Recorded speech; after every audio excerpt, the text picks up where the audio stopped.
Well, good morning. Out for another weekend. Gonna go see hummingbirds, hopefully. Let's go check in and see if we can actually get to them.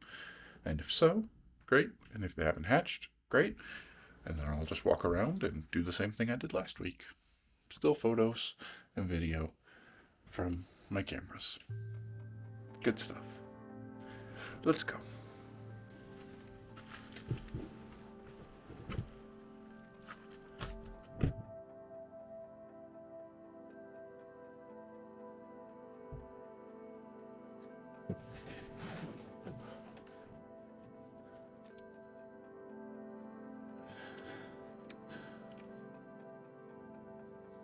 I don't drive with a hat on. That's just obnoxious. There's not enough room in here. That was for the camera.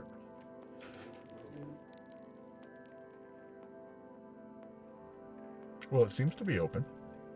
Unless they've actually closed the bridge itself, but I would think they'd close up near the entrance like they did last week. So I think that means they got their tree cutting done.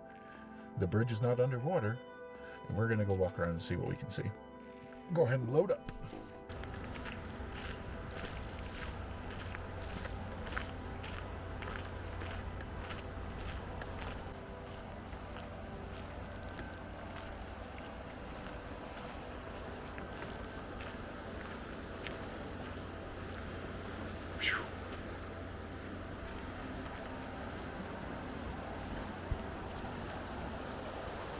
Oh.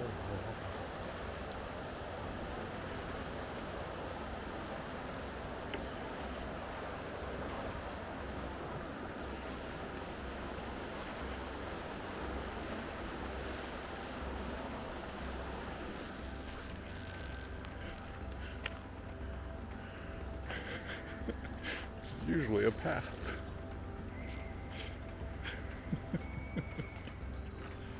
Oh, I think I can cross here. It's pretty shallow.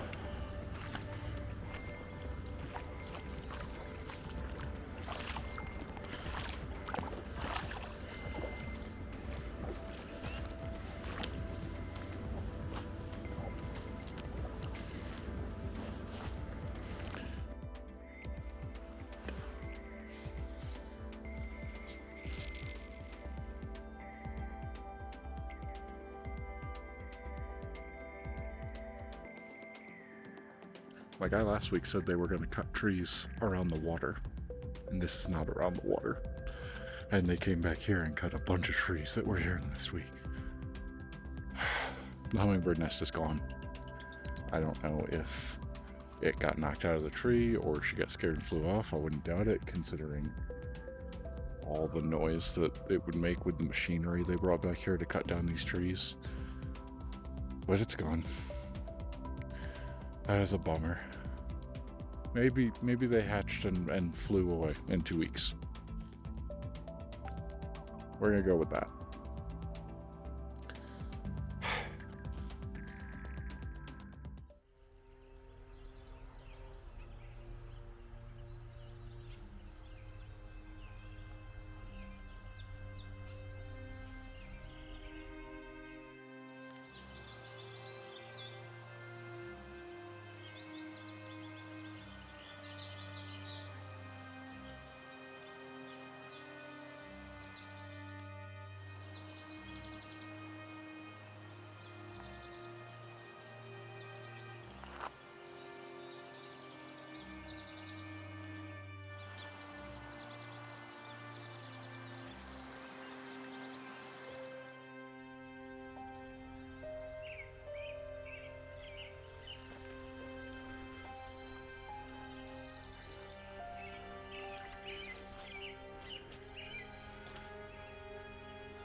have to float the wagons.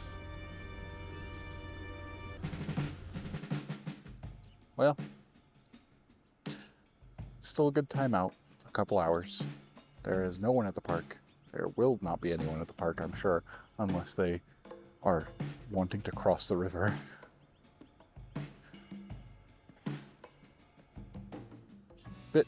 Bittersweet today. Lots of birds to take pictures with, but there's a reason there's a lot of birds. It's because they've all been displaced. They cut down a lot more trees than I was expecting. And when the guy said something about it being near the water, I thought, the rushing river. I think that's the Colorado River. It's gotta be. And it's very, very overflowing. It has flooded the park, which is why no one's gonna be here. Both entrances completely, you'll have to wade through the water to get here, which is what I did. And then I found a log I could cross after the fact. So I wore the wrong boots today, that's for sure. I thought, oh, you know what? It's getting warmer. I don't need the big, heavy snow boots that I have been wearing that are much more waterproof. So I put on my other pair that I have. Could use the waterproof ones today. My feet are wet. But yes, there's been a lot of work done. A lot of trees are down. A lot of birds all over the place. Maybe we got some good pictures here or there. It's hard to tell. I did see another nest after finding out the hummingbird nest is gone, which is sad. It's the way of it. I'd like to do some research to find out if it was necessary to do it this point of year, I wonder. I mean, here you get so little summer. I understand if they have to make the most of what the time is or anything, but I would just think that waiting until closer to fall, there wouldn't be so many birds nesting that you're bothering. I found an egg, a robin egg, I'm assuming, because it was blue, and I remember hearing that robin eggs are blue.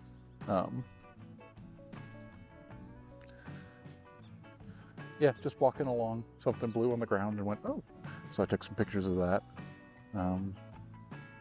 I did see another nest of another bird that I can't identify right now, but hopefully the editor will be able to tell us. Yes, you did see another bird in a nest. What kind of bird is a little tricky to answer. Not 100%, but we'll talk about that more in a minute. For right now, the nest. The bird in the nest.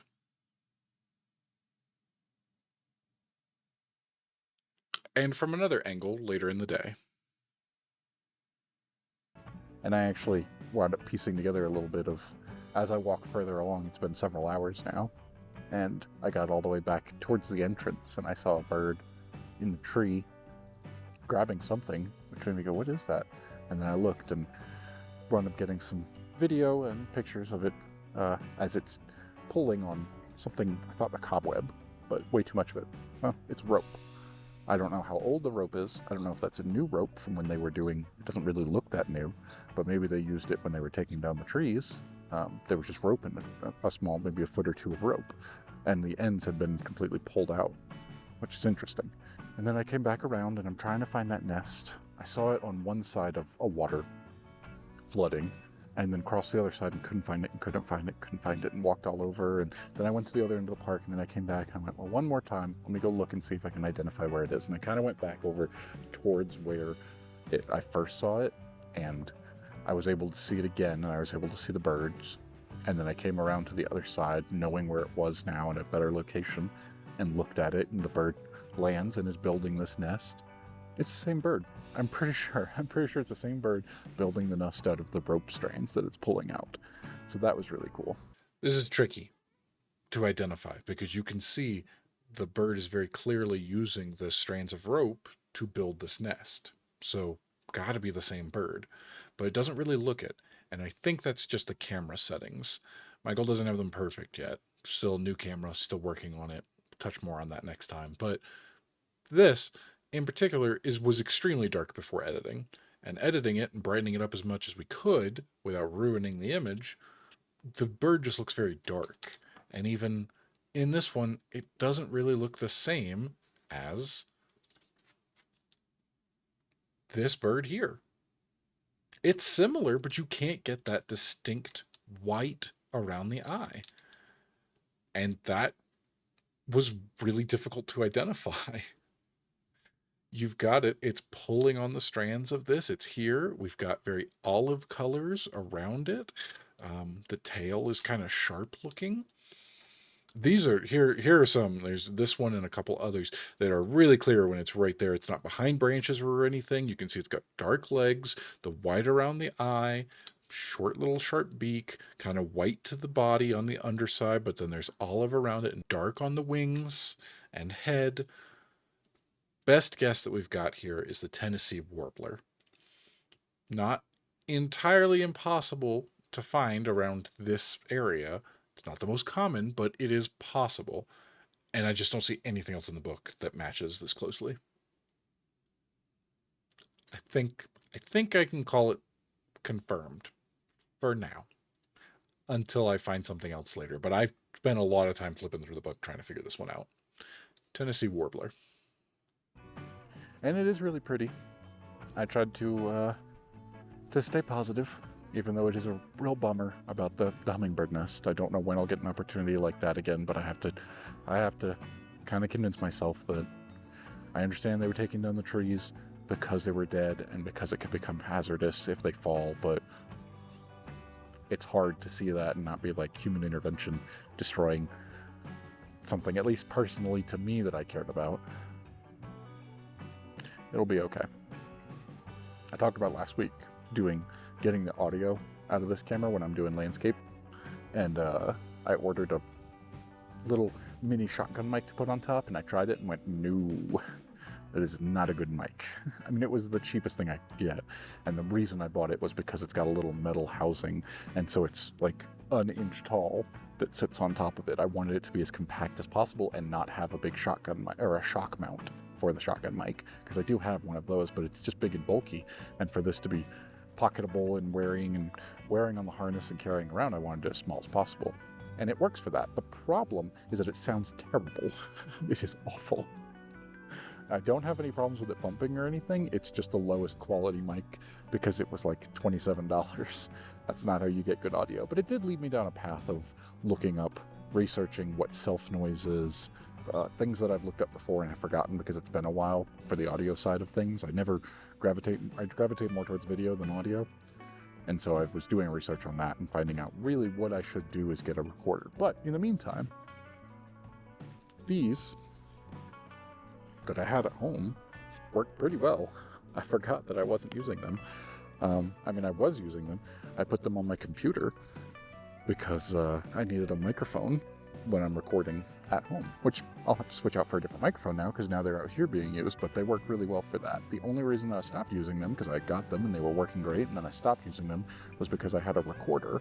I got a recorder to record the audio separately, and because it has better preamps than what's built into a camera.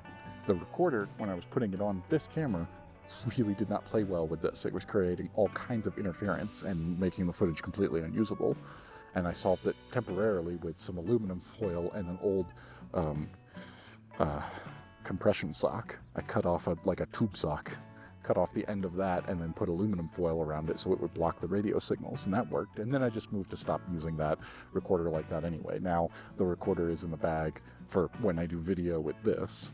Anyway, to the point. We'll talk more about that later. I plan to do a whole video on what equipment I'm using currently and for what purposes, but this works well. I can put one on here. It's a matched pair.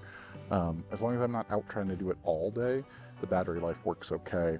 It gives me a receiver it keeps it compact and small. I've got a receiver, I've got a mic on top, and then because there's a matched pair, I've got another one in my pocket so I can put that down and record a little closer to the water and stuff. So that'll help. I'm really happy. I edited the landscape video from last time, learned some lessons. It's been a while since I've done something like that.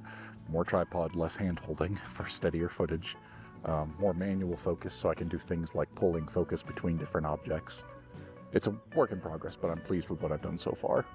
And maybe some more stuff from today. I'll be honest with you, I was kind of depressed for most of it. There was one shot in particular where I perked up a little bit because I was walking through and I went, oh, here's a tiny little baby tree.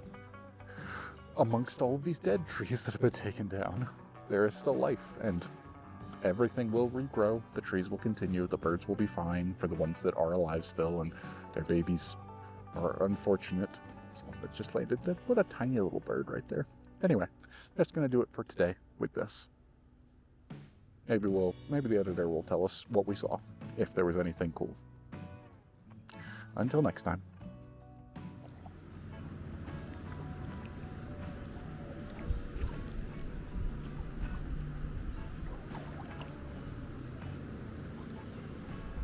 Oh, it's cold. So very, very cold.